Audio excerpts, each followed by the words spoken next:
Here's some quick tips for using Microsoft Word for coursework or any kind of productive work generally. So Microsoft Word uses a series of keyboard shortcuts, many of which are also shared by other applications. In this example, I'm going to be using Microsoft Word on a Windows machine, so the keyboard shortcuts I demonstrate, I'm going to be using Windows key commands.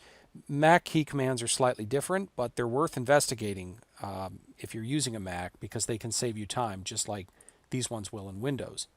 So in Word and in other applications, if I make a change that I ultimately didn't want to make, so I accidentally installed a return carriage there by hitting the Enter key on the keyboard, I can hold down the Control key and press Z, and that undoes the last change that I made in the document.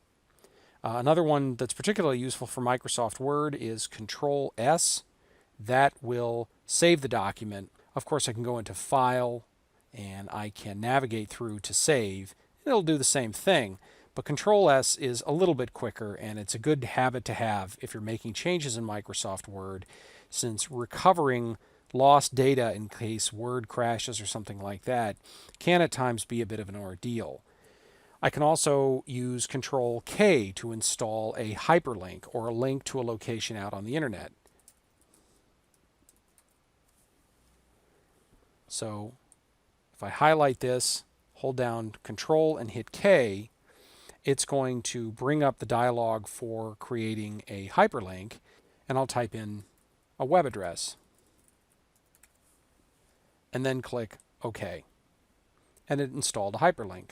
Another a little more specialized feature, but nevertheless useful, particularly here at Canisius College, if you have a bibliography to write, and if you're a student at Canisius, you probably do multiple times, a lot of bibliography formats, manuals of style, call for the second line of a bibliography entry to be indented.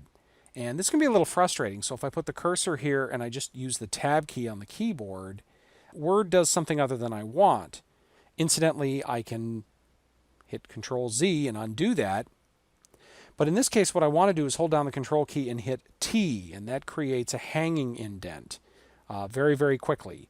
It's properly tabbed in, but it's the second line, leaving the first line all the way at the left side of the page. So that's kind of a handy thing. Lastly, another useful thing is if I want to install a picture into my Word document, I'll go to Pictures, I'll install it. If I took this with my own camera, it could be quite large. It could be several megabytes in size. If I don't want my Word file to be a huge Word file as well, I'll go to Compress Pictures, and I'll choose, I can try out some of these different outputs to see which one looks good, but at the same time cuts the data size down. Let's go with Web, 150 ppi, click OK. So when I save this Word file, it's not going to be a whole lot bigger than if it didn't have this image to begin with.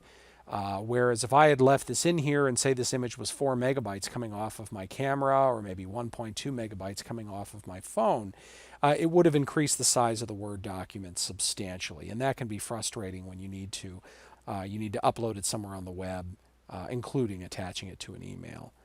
Okay, so there's just some quick tips for getting a little more out of Microsoft Word for assignments and for other work here at the college.